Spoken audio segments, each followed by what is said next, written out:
Well, looks like we can start. Welcome back, folks. Kind of a small class, but I'm glad you three students made it in today. We'll probably get a couple more as we get started. So for today's class, we're going to be covering new ground. You've probably felt like you've had enough of chapter 4, and I understand. 4.1 doesn't exactly set the tone in the nicest way, but we got through it. 4.5 was the last section out of chapter 4 that we were covering, the dimension of the vector space. And we're going to be using those tools like we mentioned. Now in the new topic, eigenvalues and eigenvectors.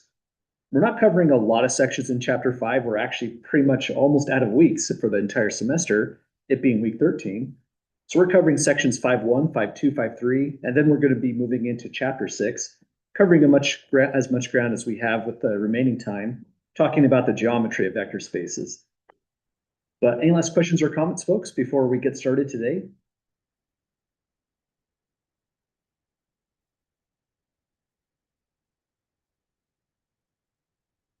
Okay, well, let's jump in.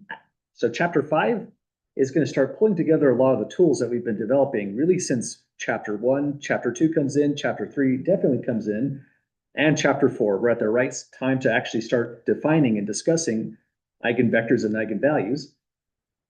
But to start it off, I felt like we should do a warm-up problem before we look into the technical definitions of all these new objects, vectors and eigenvalues.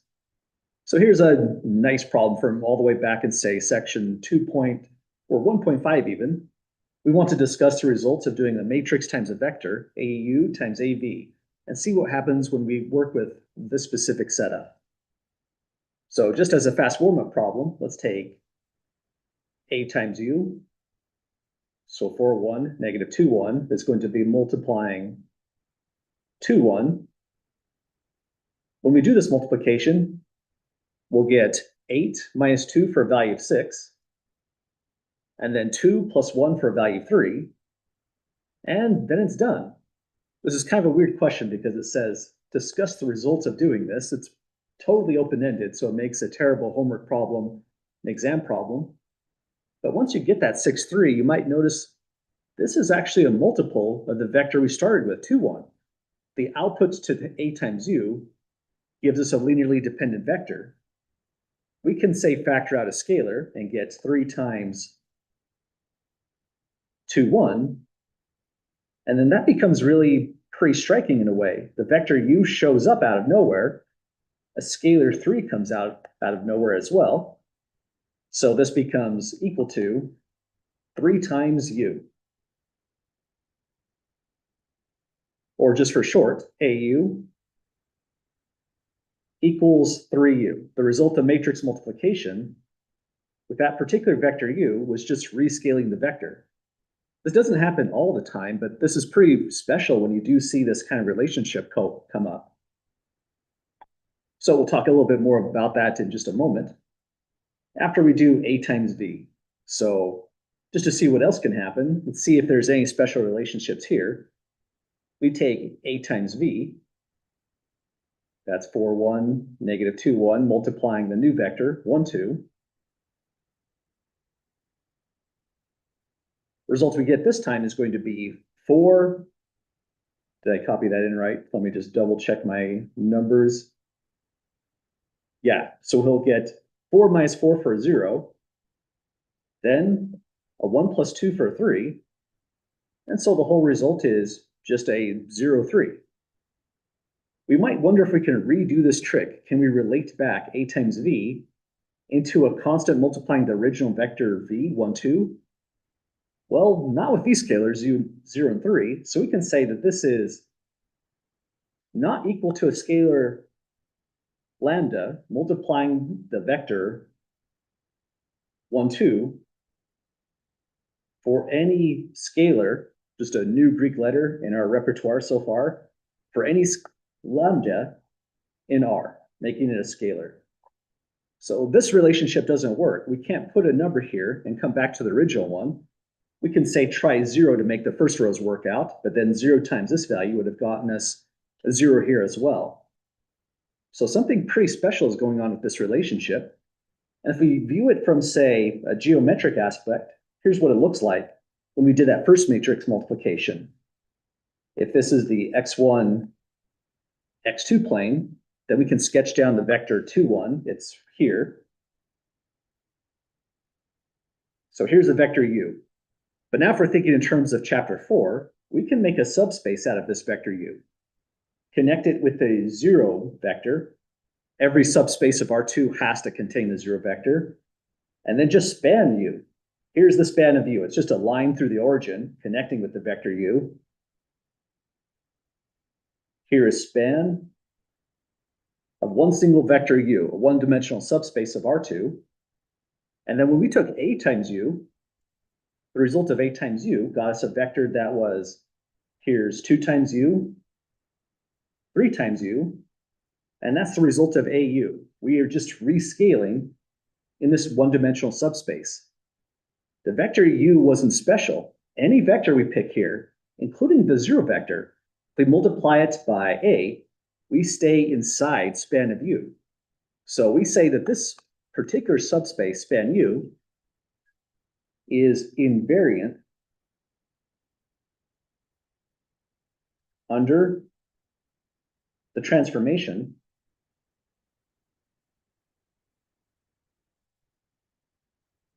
T mapping R2 to R2 defined by T of X equals AX.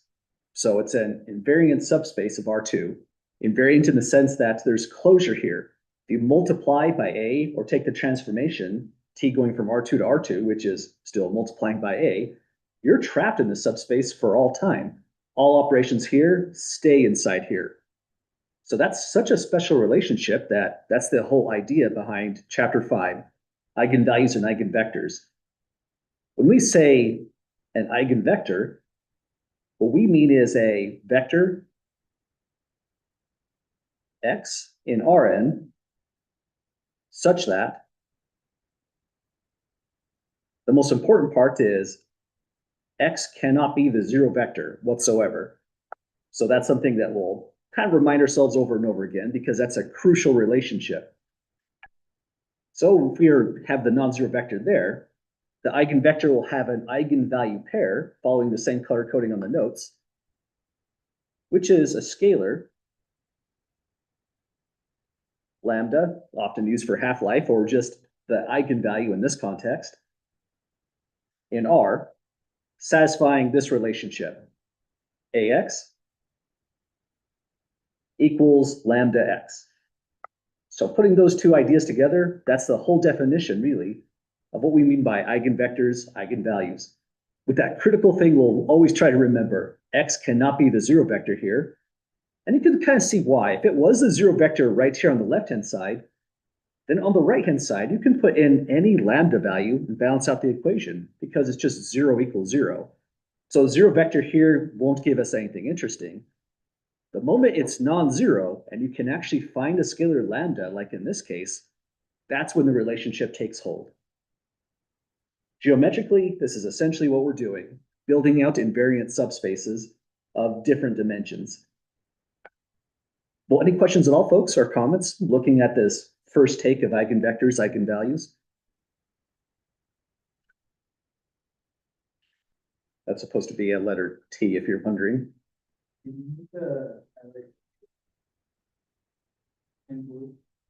Oh, this right here? I think I want to keep just the X highlighted in blue. And I notice I'm highlighted the A down here. I want to keep just the X in blue because that would be the eigenvector itself. But just to keep that completely parallel, let me highlight that part in blue as well to capture that relationship. But other questions at the moment? Okay, so if we change this matrix A, we're going to completely change what the eigenvalues are, what the eigenvectors will be. So every matrix A has a new thing that's intrinsic about it. Its eigenvalues, which then builds out its corresponding eigenvectors. So the whole definition goes like this. Notice the major thing that we want right away, right out of the gate, is square matrices. You might have suspected that because if we're going from R2 to R2, that implies A is 2 by 2. This relationship would break down if we're going from, say, R2 to R3. So we start with only square matrices. If AX equals lambda x, where x is again not the zero vector and lambda is some scalar, then we say lambda is the eigenvalue when it emerges here, and x is the corresponding eigenvector. The critical thing is the vector, the thing that came out of Rn, is the part that has to be non-zero. But as an eigenvalue, that can be any real number whatsoever. So that's our whole relationship that we're going to start studying in chapter 5.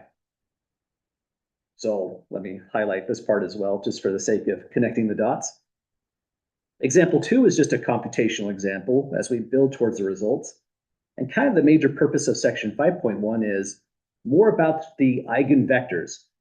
If we're given eigenvalues, we can test if they are going to be true eigenvalues or not. But the major thing we're going to wonder is, how do we get the eigenvectors? So for this particular 3x3 matrix X, we have two vectors, negative 5, 2, 1, and 1, 1, 0. And we're just going to test using this definition above if either one is an eigenvector. And once we do that test, we'll do the next part down below. Let me see if I can bring it up. Hang on. Nope, that's the next problem I'm thinking of. We'll just stop after we determine which ones are the eigenvectors and get the associated eigenvalues for them. But really, you have to do this part as well, because if you can't find the eigenvalue, then we don't know if we have an eigenvector whatsoever. So the eigenvalue popping out right here is going to help us in this test. So first thing, just running through the definition, we take A times X. So this goes 1, 0, 1, 0, negative 2, 5, 4, 9. Multiply it against X, negative 5, 2, 1. And just see what we build out here. So ordinary multiplication is going to give us negative 5 plus 0 plus 5 for a 0 value to start. Then we'll get 0, negative 4 plus 4 for another 0 entry. Then it's negative 5 minus 4, so negative 9, plus 9 back to 0. And so we got the 0 vector out of that. That's kind of interesting. That tells us right away, just as a side thought, X is in the null space of A. And so now we still have to wonder, is X an eigenvector of A? If we can fit it into this definition, X was an eigenvector, but if it's impossible to find the right value lambda, it's not. Actually, this one's kind of tricky. The kind of cool thing about getting 0 as an output right here, it doesn't violate this because X itself was a non-zero vector. But this rule right here says nothing about the output.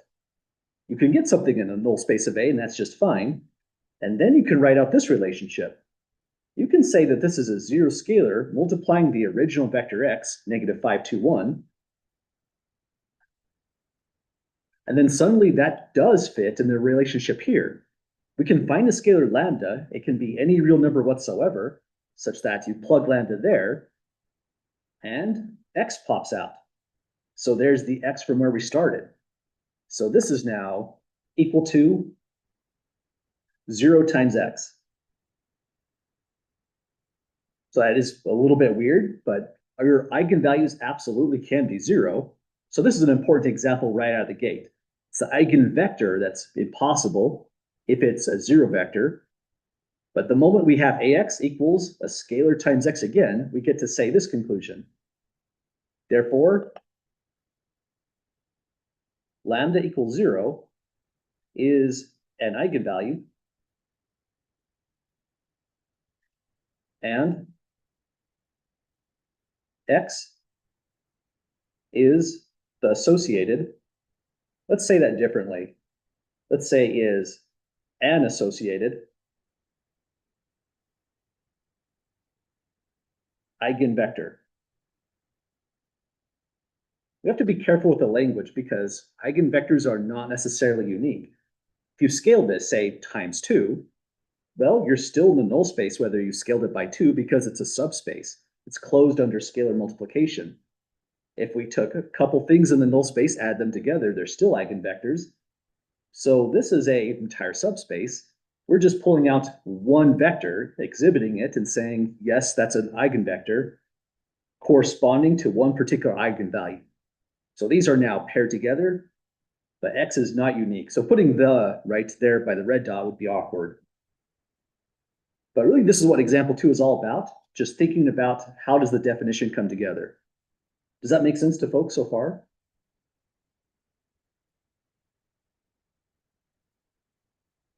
Okay, let's try it out again. So next vector, 1, 1, 0, we'll multiply against A and see if we can get a scalar multiplying the original vector. So U is what goes in for X in both of these places, and we're trying to solve for the right scalar lambda. So take A times U, 1, 0, 1, 0, -2, -2, 5, 4, 9, multiplied by the new vector, 1, 1, 0 for U. Result this time comes out as, let's see, we have a 1 plus 0 plus 0 for a 1. Then 0 minus 2 plus 0, so -2 on that entry. Then 1 minus 2 for a -1 plus 0, so a -1 here. And so now, here's our vector. We wonder if it's a multiple of that vector by some scalar lambda. And actually, this value right here being a 0, this value here being a -1, is a dead giveaway. It's impossible. There's no way that this vector right here is a scalar lambda multiple of the original vector U. So we can say immediately it's not an eigenvector U. But probably the cleanest way to really see this is just write it out, right? Equals lambda, as if you're trying to actually solve for that lambda, because we are. Put in the original vector U, 1, 1, 0. Essentially, we're redoing this part, except we knew we could throw in 0 right out of the gate on this one. But when we look at this, we can see clearly the only way to go from, say, how about a 1 to a 1 is lambda itself has to be a 1 across entries 1. But if lambda is 1, we scale here. Scaling 1 by 1 won't take us to -2. So already the relationship is impossible. So we'll write not equals, and we can say that that not equals is for all lambda in R. Really thinking about the not equals there when we say for all lambda. There's no way to put in an equality there. And so now our conclusion is, therefore, U is not an eigenvector for A. And that's the wrap up on this problem. Well, any last questions, folks, on doing these two tests?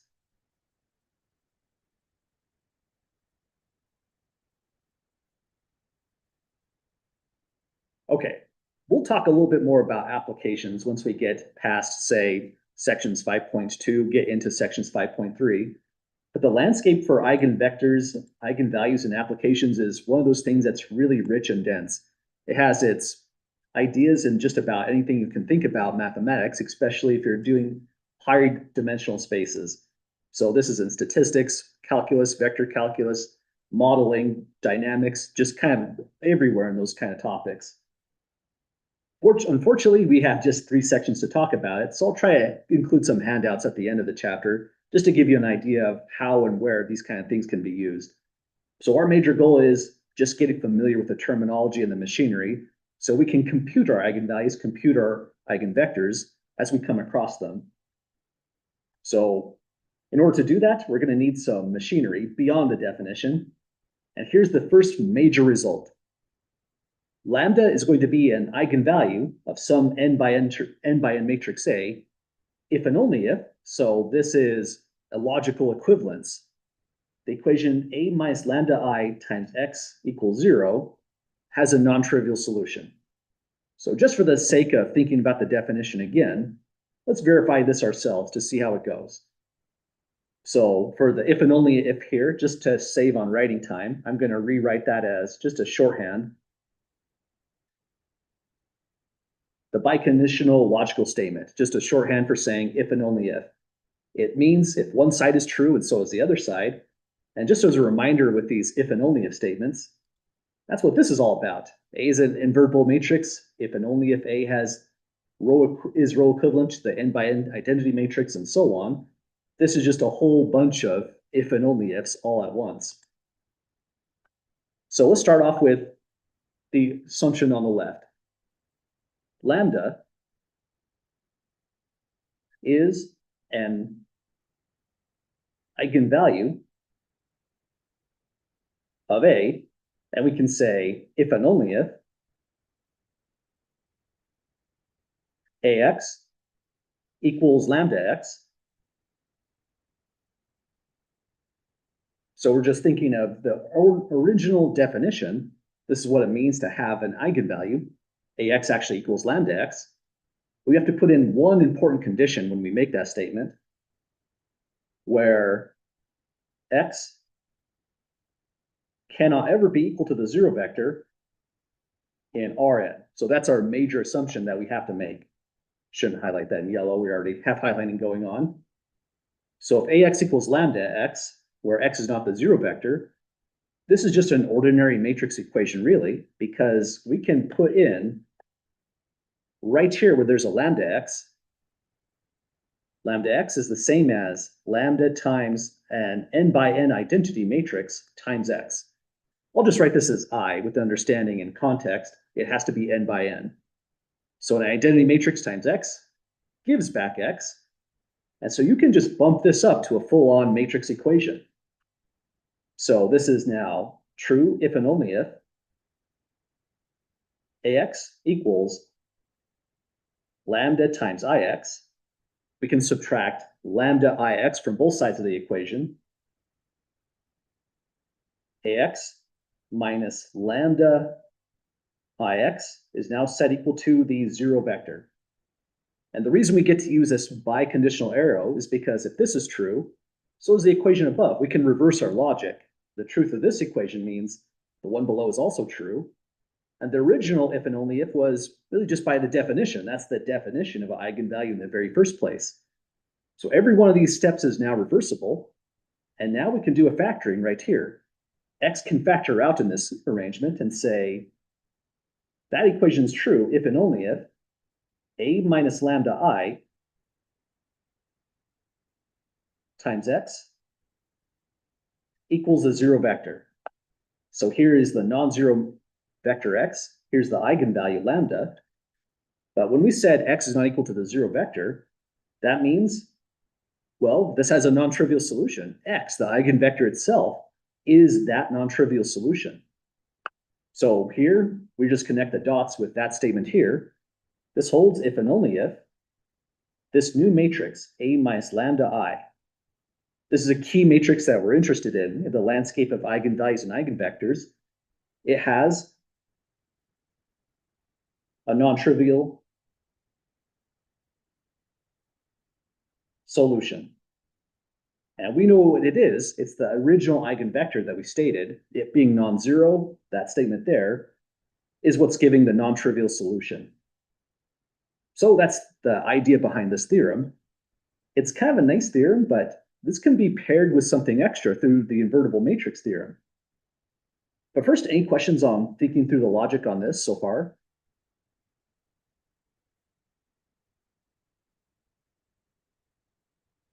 Okay, so scrolling down just a little bit below, here's that theorem that we just looked at and derived. And here's the immediate corollary. Lambda is an eigenvalue of your n by n matrix A if and only if the determinant of that key matrix, A minus lambda I, the same one we see right up here, is zero.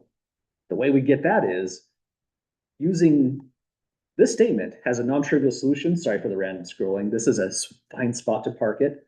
Using this information, A minus lambda I has a non-trivial solution. You can go back to the invertible matrix theorem. It's really key in how we're using it. And instead of using the matrix A, we're using the matrix A minus lambda I specifically. Any n by n matrix works, and that one is n by n. We have found that, let's see here, in place of that spot, you put in A minus lambda I times X has only the trivial solution. That's false, because it has a non-trivial solution, the eigenvector X. So if that's false, that means down here, this is false as well, but we put in that spot A minus lambda I. But if this part is false, because all parts of the invertible matrix theorem are false at once, the non-zero here, because it becomes a zero determinant. And so that's our nice and immediate test for an eigenvalue. Testing an eigenvector is just going through the original definition. But eigenvalues, this is the efficient test.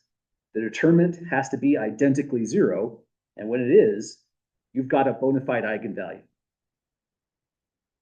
Any questions, folks, putting together those ideas at the moment?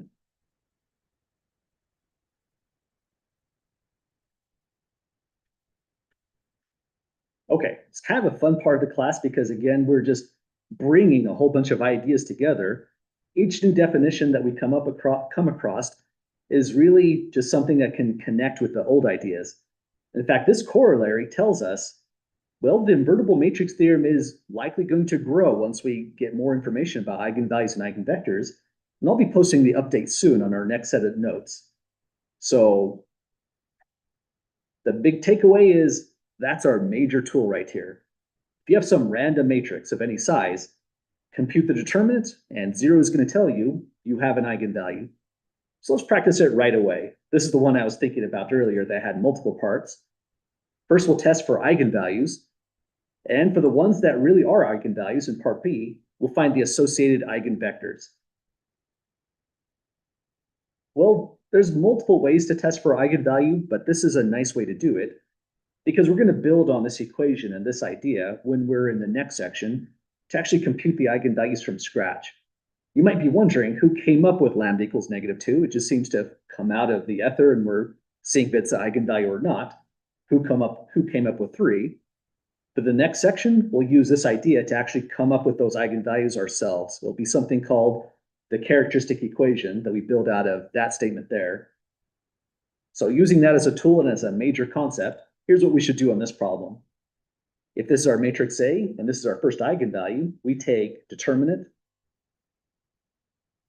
A minus lambda I. Oh, didn't mean to scribble on there. Plug in what our lambda is. This is determinant A, double negatives right out of the gate, minus -2i, so plus 2i. And this is a big time-saving skill before we go to write this out. Because this is an identity matrix, it's a diagonal matrix. So anytime you do any operation like this, it's only going to operate on the main diagonal of A. Let's write out this one time and then mention the shortcut as we go. A plus 2i is 2, 1, 0, 3, -1, 0, 1, 2, 3, plus I is the 3 by 3 identity matrix. So this goes, well, it was 1, 0, 1, 1, 1 across the main diagonal, but we're scaling it by 2 at the same time. So now it's 2, 0, 0, 0, 2, 0, 0, 0, 2. So the big idea is right here. This operates only on the main diagonal of A. So that's a pretty big time-saving step because you can imagine if you're writing down your 3 by 3 matrices 2, 3, 4, 5 times as you go through the determinant, that's a lot of real estate so far. So using this idea, determinant A plus 2i, here's how we would typically write this out. We're just operating here. So this becomes 4, 1, 0, 3, 1, 0, 1, 2, 5. So those are the two changes where we added plus 2i. Then we just take the determinant. Well, any questions, folks, going from determinant to A plus 2i down to the specific determinant we're taking? Not sure why I wrote that. Let me pack off that step.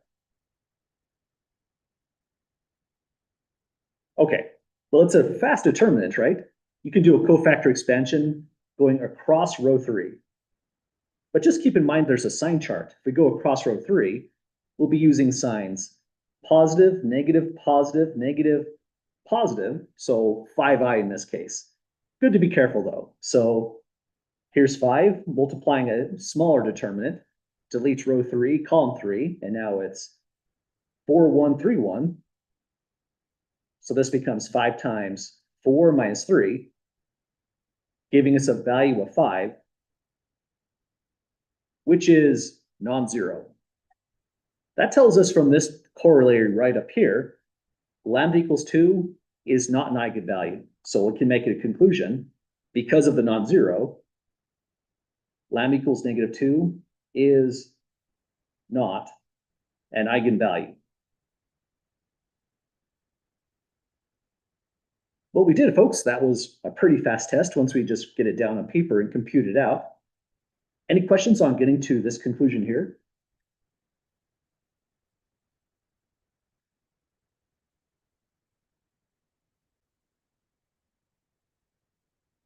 Okay, let me change the highlighting.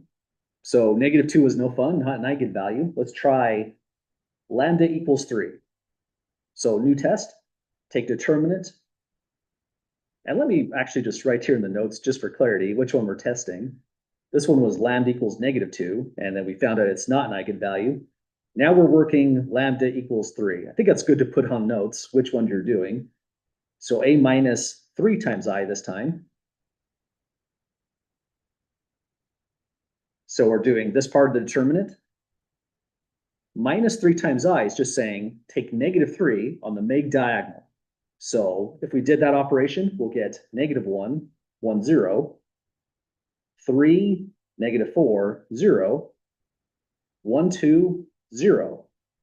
But that's fantastic, right? That's kind of like the nicest all-time determinant, really. It's better than upper triangular because you just do the same cofactor expansion across row 3, and you get 0 immediately. So all cofactors get multiplied by 0. That means this test actually worked out. We have a 0 determinant on a minus 3 times I. And so we can say here, therefore, lambda equals 3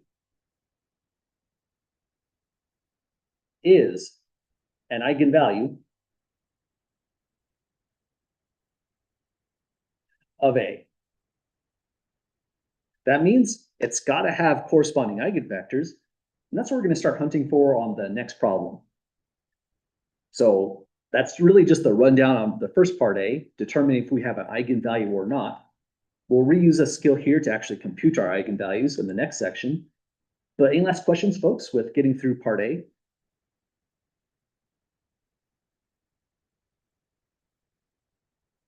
Okay, if you're kind of curious about the wording here, I don't think no one told me this the first time I was learning these concepts. Eigenvalue and eigenvector, the word eigen comes from German. It's just a way to say either key or characteristic or important, something critical.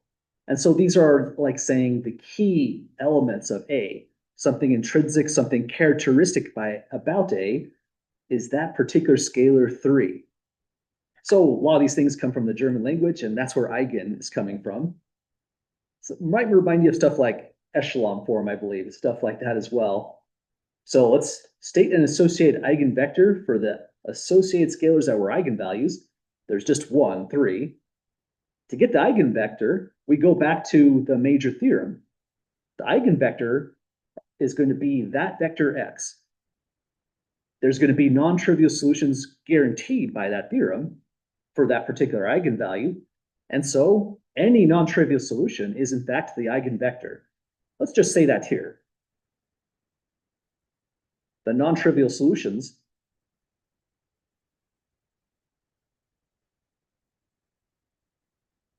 to a minus lambda I x set to the 0 vector are the eigenvectors.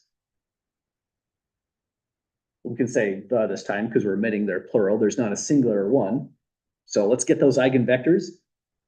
We want an associated eigenvector, so singular on this one. So as we go to solve this, we'll have to do one thing extra to state the one actual eigenvector. So start off by solving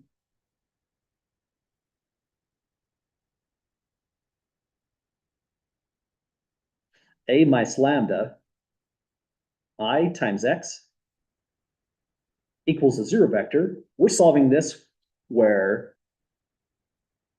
lambda equals 3, the actual eigenvalue that we found in this problem, which means we're dealing with that same exact matrix when we go to augment the system. So the augmented system is take that matrix A minus 3 times I, so it's this, but now it's with brackets because it's not a determinant any longer. So we're looking at -1, 1, 0, 3, -4, 0, 1, 2, 0, augmented with 0, 0, 0. And that's a pretty fast one to get through. It already has a zeroed out row for us to get started on. We can say take row 1, add it to row 2 to get started on this thing. So -1, 3, 1, 0. Add row 1 to row 2, and this becomes 0, -1, 3, 0, with a 0, 0, 0. Then we have some annoying scalars right here because we want this one to be a positive one. We're going for row reduced echelon form, find these solutions. So let's take our time with this and not try to do a million steps at once. We can say multiply row 1 by -1, get 1, -3, -1, 0. Multiply this row by -1 to get 0, 1, -3, 0. There's got to be non-trivial solutions, so that's telling us right away there has to be a free variable, and looks like it's x3 in this problem. So now we can say take 3 times row 2, add it to row 1, and this becomes row equivalent to, let me copy in the 0 row, then 0, 1, -3, 0. Triple this, added to the entry above, is going to give us 0, -9 minus 1 for a -10 and a 0. Let me back up a bit just to double check the numbers. Does that look right to folks so far?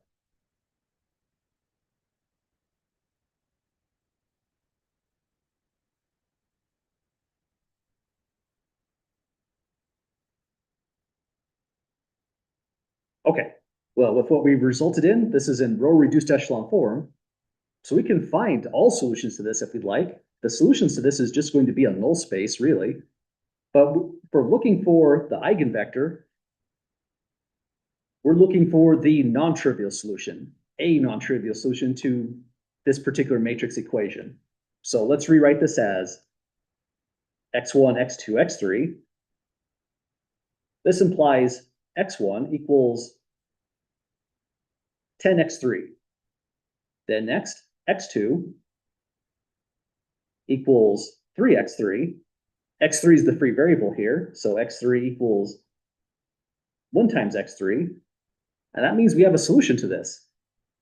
A minus 3 times I, x set to the 0 vector, implies x itself, if we write this in parametric vector form, would be x3 multiplying 10, 3, 1. And x3 is just a scalar or parameter, you could say, in R. So this is really the entire null space. If you span this whole thing out, let x3 be a true parameter and range over the entire set R. Let me hide that for a moment. We could have said that the null space of A minus 3I is the span of 10, 3, 1. And when we were in the section null spaces, that's exactly what we did. We would also say in section 4.5 say that this null space is its subspace and it has dimension 1.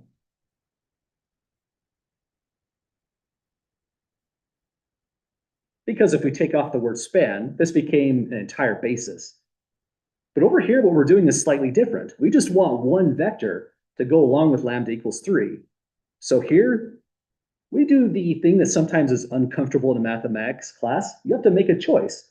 You have to choose what is the parameter x3.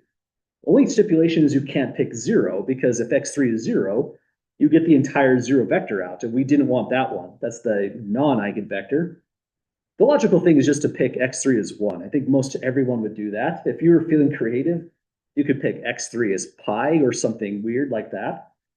But for most cases, we pick x3 set to 1.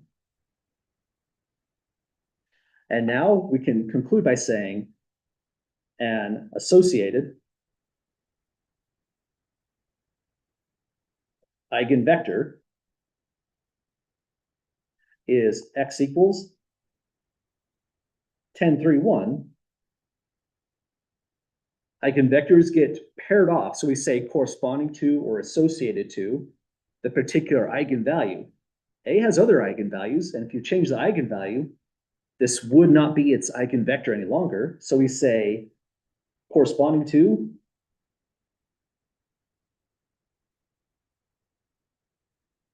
lambda equals 3, just to be specific.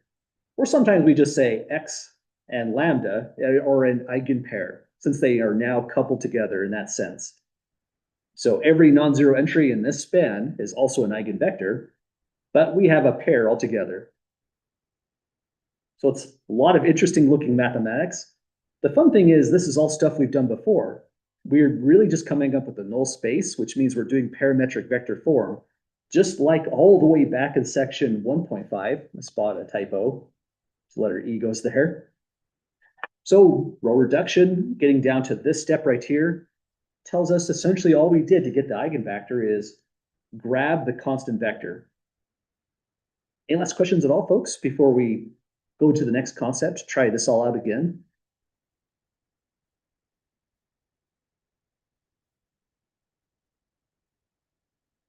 Okay, so in a nutshell, this is what eigenvectors, eigenvalues look like. And really, this isn't too new of a concept. It's just kind of summarizing what we saw right here with that null space coming out.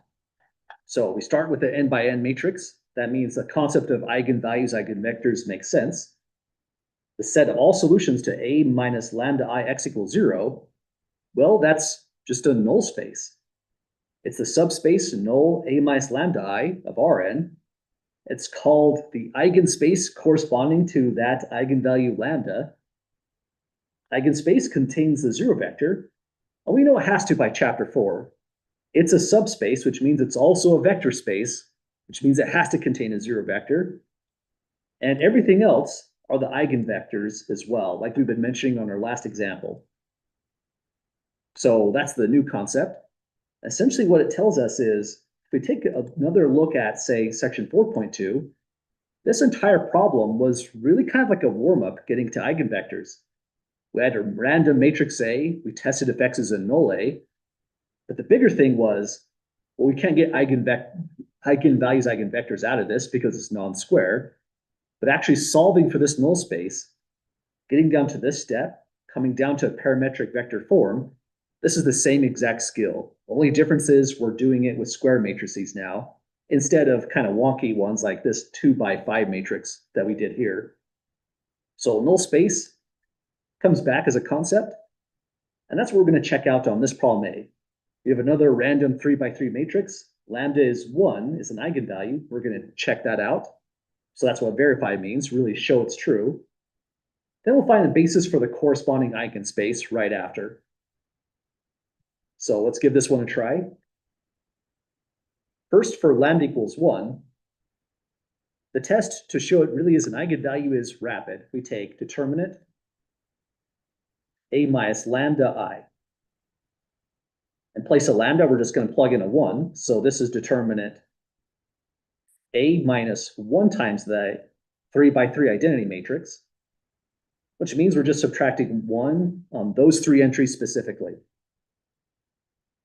When we subtract 1 on those, we'll get 1, 1, 1. We're subtracting 1 on the 2, 2 entry here, so -3, -3, -3. Subtract 1 on the 3, 3 entry, and we get 1, 1, 1 again. But now it's like the world's not fastest determinant, but it's pretty fast. Just as a reminder, when you do these kind of determinants, you don't have to work super hard. You can go back to, say, section 3.2, and a really nice theorem here tells us you can do a row operation. We multiply one row by another to reproduce a matrix. If a multiple of one row is added to another non-zero multiple, essentially just clear out all these values. We're not changing the determinant whatsoever. So we'll just use a row replacement operation. The moment you spot duplicated rows all the way down, just take -1 times this row, add it to these rows to replace. So the determinant becomes 1, -3, 1, then 0, 0, 0, 0, 0, 0. Or another way you could have thought about this one is just go back to the vertible matrix theorem. This column is the same as this column. That means there is a linear combination. You can produce this column by taking 1 times this plus 0 times column 2 to get column 3. Columns are linearly dependent, so the determinant is automatically 0. I think just staying in the land of determinants and using properties of determinants is a clean way to think about it as well. But that's our test. Because we got a 0 determinant there, this implies lambda equals 1 is an eigenvalue. All because of a 0 determinant right in that spot.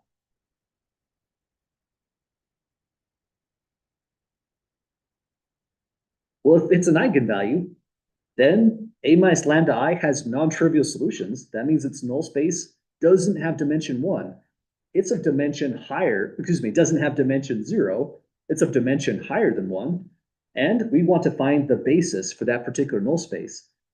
Really, the basis is just going to be writing out something like this without the word span. And it's not too different from what we did right here. That's a basis for the eigenspace in this problem because there was just one associated eigenvector. So really just redoing a whole null space problem in section 4.2, that's what we're about to do next, to find that basis. So we take A minus lambda I times x, set it to the 0 vector, or we pick specifically lambda equals 1,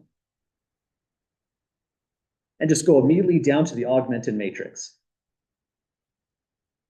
Augmented matrix for that is this thing augmented with the 0 vector, so 1, 1, 1,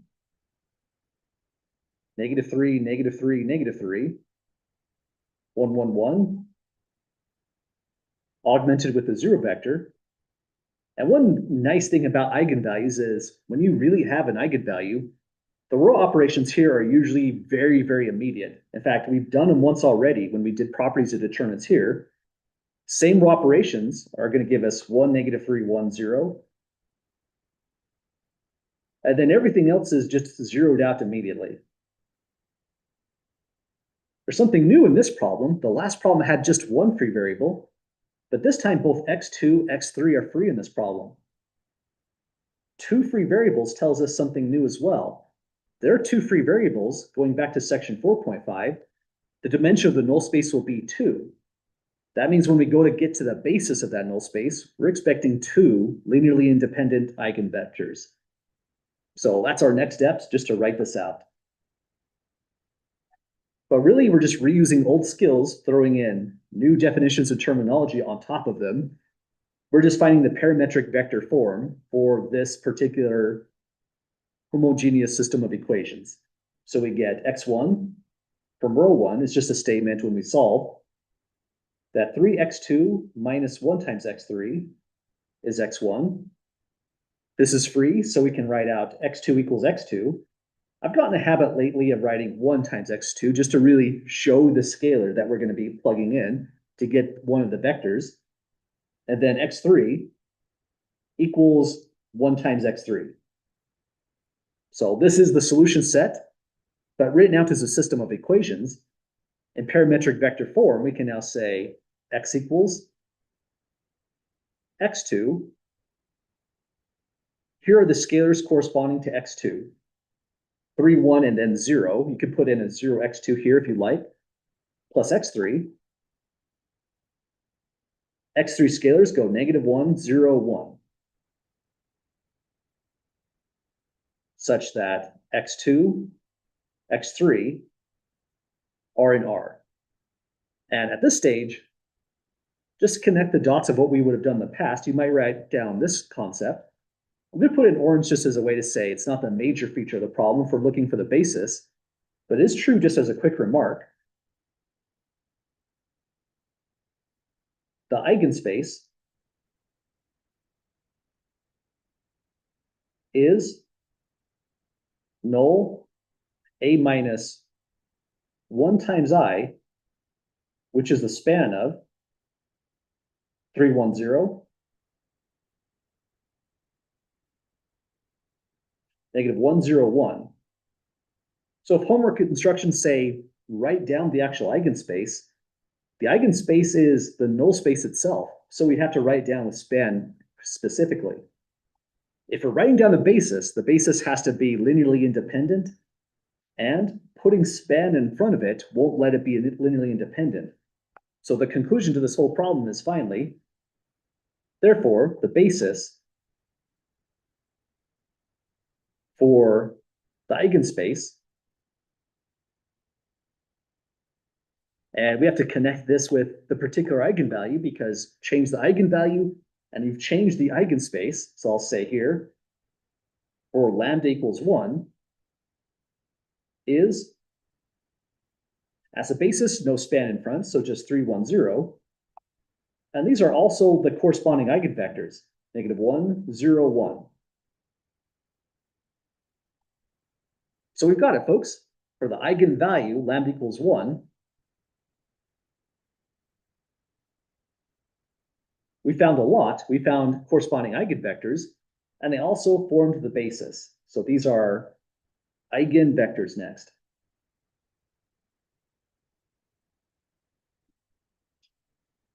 Let's see if we can zoom in on that just a touch. Well, kind of similar to the last problem where you could have thought we picked a 1 here for x2, 0 for x3. That's how you get 3, 1, 0. You can pick a 0 here, 1 for x3 here. That's how you get negative 1, 0, 1.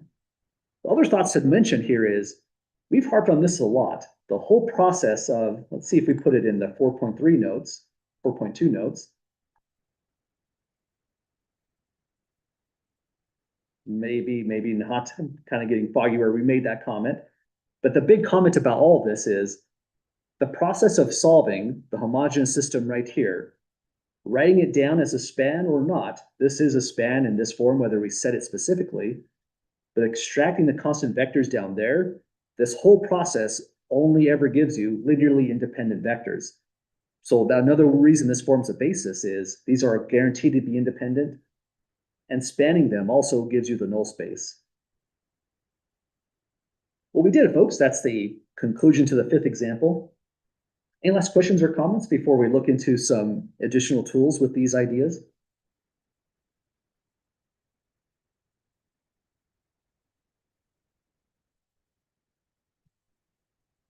Okay, well, here's the next big concept that goes along with this. You might have noticed when we were in the section on determinants, determinants get kind of hard and messy, even with the nice properties of determinants. But there was one awesome property, and it told us if your determinant ever involves something that's, say, upper triangular, lower triangular, or diagonal, the determinant is just the product of the main diagonal. There was a question just like that on the 3rd exam where you had a diagonal determinant or diagonal matrix you're taking a determinant of, and you just had to observe, multiply those entries, and your work is done. Similar concept happens with eigenvalues, which is really nice because eigenvalues are kind of mysterious things. They're mixed up with determinants in a certain sense when we took that determinant. And so here's the really nice theorem 1. The eigenvalues of a triangular matrix, whether it's upper triangular, lower triangular, triangular, or diagonal, are specifically entries on its main diagonal. So example 6 is really fast to solve, but it comes with a huge warning. So let's solve example 6 and then discuss the big thing that kind of sucks about eigenvalues. Row operations doesn't help you find them at all, and that's kind of a surprise. So first, here's our big major theorem of chapter 5. You might have noticed with, say, chapters 3, 4, and 5, theorem 1 was usually the big theorem. Theorem 1 of chapter 4 said span of any set whatsoever is a subspace. Theorem 1 here gives you a massive tool of finding eigenvalues for these kind of matrices. So we can say here, to solve this problem, first observe, this is upper triangular. It's upper triangular because on the main diagonal, 0, negative 11, 0, 7, the non-zero entries lie above. So that's what makes it upper triangular. So theorem 1 applies. Then our work is done. We just have to state our eigenvalues.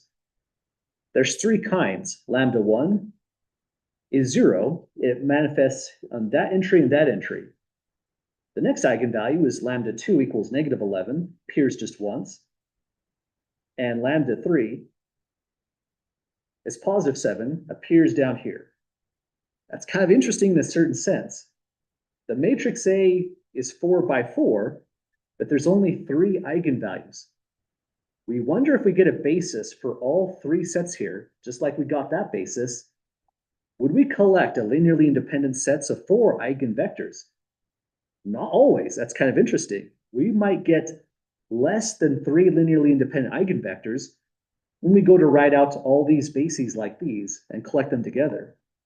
In the case there's less than 4, we say that this matrix is defective. Kind of a weird statement, kind of an abrupt and harsh statement to make on the matrix. So the ideal case is we really have 4 linearly independent eigenvectors when we go to the bases of all 3 of these different eigenspaces. So one of the things that we're going to look into the next section, even though this wasn't part of the problem, it's a good thing to think about right now, is not all these eigenvalues are equal. Lambda 1 equals 0 has multiplicity. Let me make sure I spelled that right. Multiplicity 2, because the eigenvalue is repeated twice on that main diagonal. So we're very interested in the dimension of the basis of that eigenspace. We hope it's 2, but that's by no means a guarantee. The ones below have multiplicity 1. I'll just write mult for multiplicity. So this will give us an eigenvector here, an eigenvector here, guaranteed. It's this one where the matrix starts to become a little bit sketchy. Defective matrices have problems because sometimes it means if this was an implied system we're working on and that matrix comes out, you're going to lose a lot of really special tools in chapter 5. And one of them is called diagonalization, our big capstone thing we're going to look into in section 5.3. Diagonalizable matrices is a kind of matrix factorization that can streamline a lot of your work, but you cannot do it for a defective matrix. But this is the major part of the whole problem, putting down those 3 eigenvalues. Theorem 1 is just a really fast statement, a really fast way to work it. If you're computing the determinant, also notice the product of these eigenvalues, including as they are repeated, the product of the main diagonal is also the determinant on this one. Well, any last questions or comments or thoughts, folks, on theorem 1? Okay, here's the big warning then when it comes to eigenvalues. Theorem 1 gets misinterpreted and misused a lot, it turns out. Because this is such a special property, you might think, well, I can find all the eigenvalues for this matrix. I just need to do a row operation, knock out that one, and get this into just an upper triangular form, an echelon form. That's not true. Row reducing this into an echelon form, an upper triangular matrix, will not give you the right eigenvalues. That's kind of a sad and unfortunate fact. And we can demonstrate this right here now. Do a row operation on this matrix A. A is automatically row equivalent to this new matrix. I'm going to do 2 weird row operations just to show what can go wrong. Let's say you took, how about row 2 gets replaced with twice row 2. Row 4 gets replaced with 3 times row 4. And you get a row equivalent matrix. Brian said, is there something like this for lower triangular? Yeah, absolutely. When it says triangular matrix, this includes upper, lower triangular, and diagonal. So even if it was a diagonal matrix, the only non-zero entries are on this main strip and we wipe out all these other non-zero entries above, same theorem applies. So when it says triangular, really it could have been written better, but it's super general. Any form of triangular, including diagonal. Thanks for asking about that. That's an important clarification. Other questions at the moment? Okay, let's do these weird row operations. 0, 3, 0, 9 doesn't change. But if we take a simple row operation, just rescale a row, you would get on this row 0, -22, 10, 0, then 0, 0, 0, -2. We're tripling row 4 for no apparent reason, 0, 0, 0, 21. These are the new scalars you have, but we can say here, as through this caution also tells us, lambda equals -22, lambda equals 21 are not eigenvalues of A. It's not the row operation we decide to use. Any row operation is a problem. The row replacement operation, same one we know and love from section 3.2 because it simplified determinants a whole lot. This goes wrong as well. Row swapping goes wrong.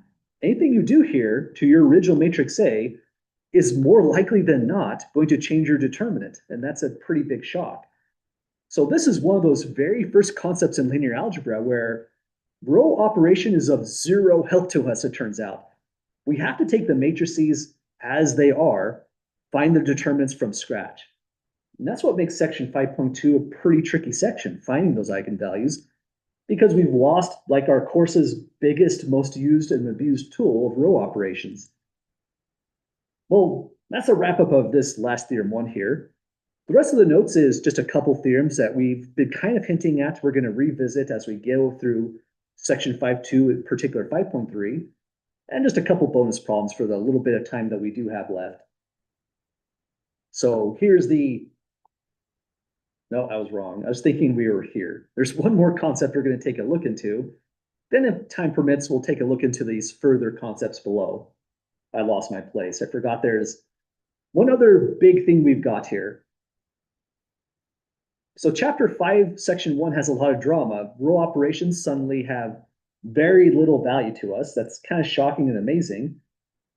We'll see in section 5.2, even when the determinants coming into play, row operations are also not helpful, which is strange. But there's still one big tool. This theorem right here says an eigenvalue equals 0 if and only if A is not invertible, tells us we have a new entry into the invertible matrix theorem. So like I mentioned, we're going to update this and put in the theorem that you see above because it connects with invertibility. Eigenvalues only deal with n by n matrices. There's one more entry S we can put down below on this invertible matrix theorem. If we say A is an invertible matrix, we'll say down below, we'll say invertible here. You've negated this part. It would mean lambda as an eigenvalue of A cannot equal 0, much like the determinant cannot equal 0 as well. And just for the sake of one last problem, thinking about eigenvalues, eigenvectors, here's another verification kind of problem. I'm not going to ask for lots of proofs like these on a real final exam. Think of example 10, or excuse me, example 7 as just another way to remind ourselves what is the eigenvalue eigenvector equation in the first place. So it's another chance to connect that concept before we move into the next section. So this is a tricky if and only if. I think the best way to actually get through this verification is to work in stages. I'm going to do half the problem going this way to start. Then if we can show eigenvalue 0 means A is not invertible, we'll do the other half of the problem and reverse the arrow.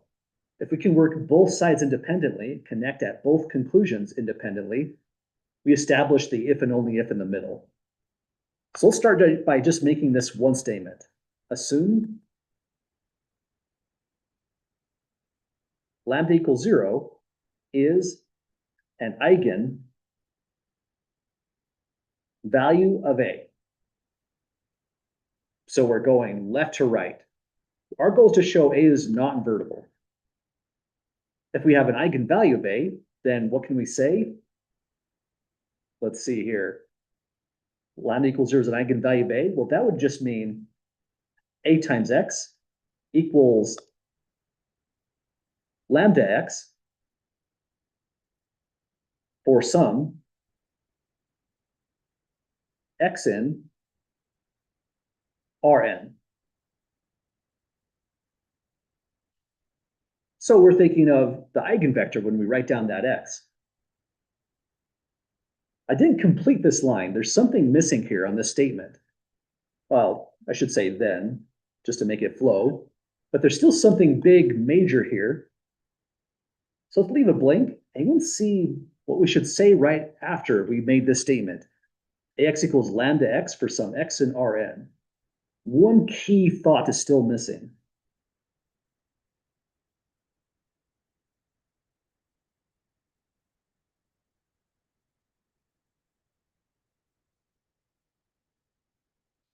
Let's think about that. I'm going to put just a question mark here to try to remember to come back to it. Let's keep on moving forward. We have an eigenvalue, it's 0, so we can just plug a 0 right there. We have then AX equals the 0 vector. Well, let's just actually show the step. 0 times X. That means AX equals the 0 vector. So using just this information, this is the definition of having an eigenvalue eigenvector. Here we substituted in, we're told we have a 0 eigenvector, eigenvalue. It's good to keep those straight in your mind. So we get a new matrix equation, AX equals a 0 vector. Our goal is to show A is not invertible, so we're going back to the invertible matrix theorem, and we have an AX equals 0 in part D. It says if this has only the trivial solution, A is invertible. We're trying to show not invertible, so we want to say not invertible here, which means AX equals 0 has not only the trivial solution, it must have non-trivial solutions. We have to make this conclusion here, but we have to justify it somehow. Anyone see what the missing link would be?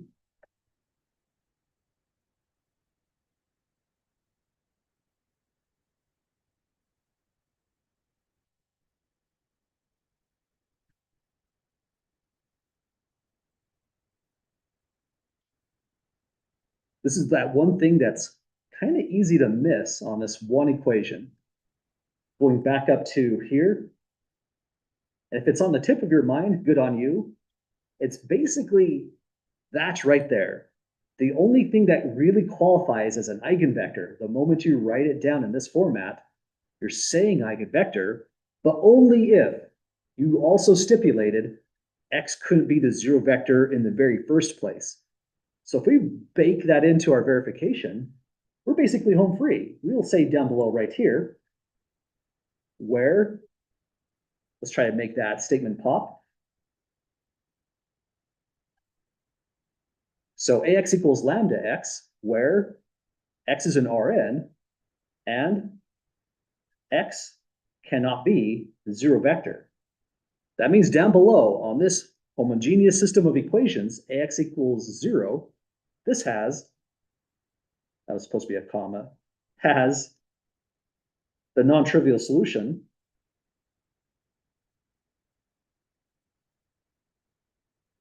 X, the same one that came from here the moment we wrote down the eigenvector equation. But if there's a non-trivial solution, that means by the invertible matrix theorem,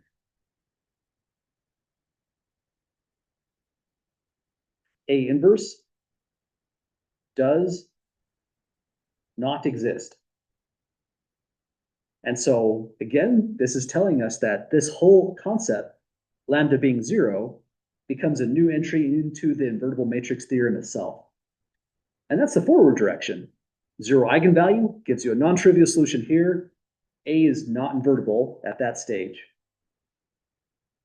But that's half the logic. I can't just easily say all of my steps here are reversible because it felt like really particular steps.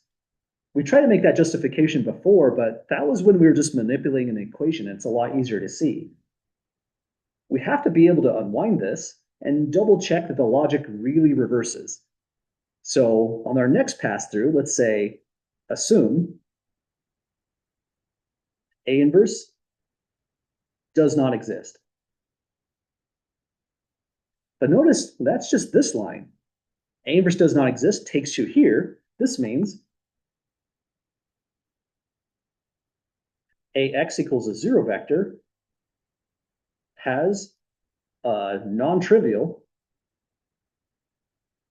solution, but it feels like our logic really is reversing. A non-trivial solution, it would be, let's just call it X and stipulate it's not zero to really emphasize that's a non-trivial solution. But the moment you find such an X, you can reverse engineer and say AX equals 0 times X and get back to this statement. So this means AX having a non-trivial solution here means you can just write in a 0 times X,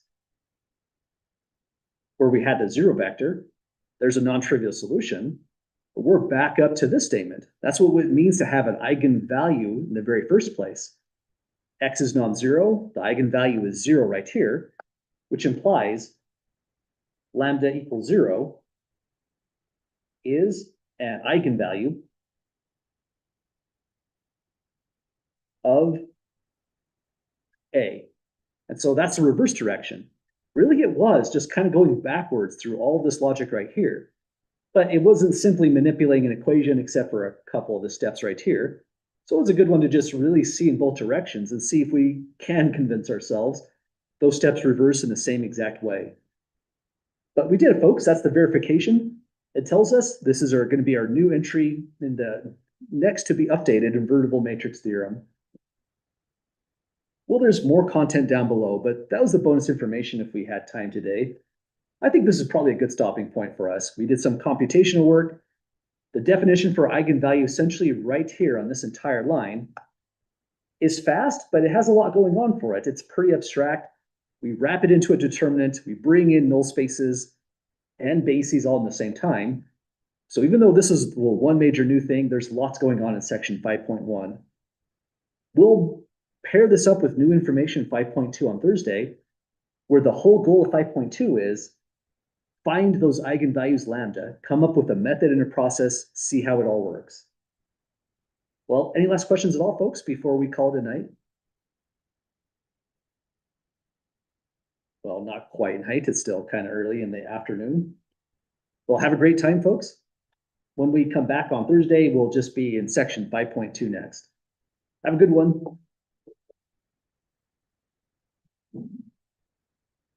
Here's the stack for you. Awesome.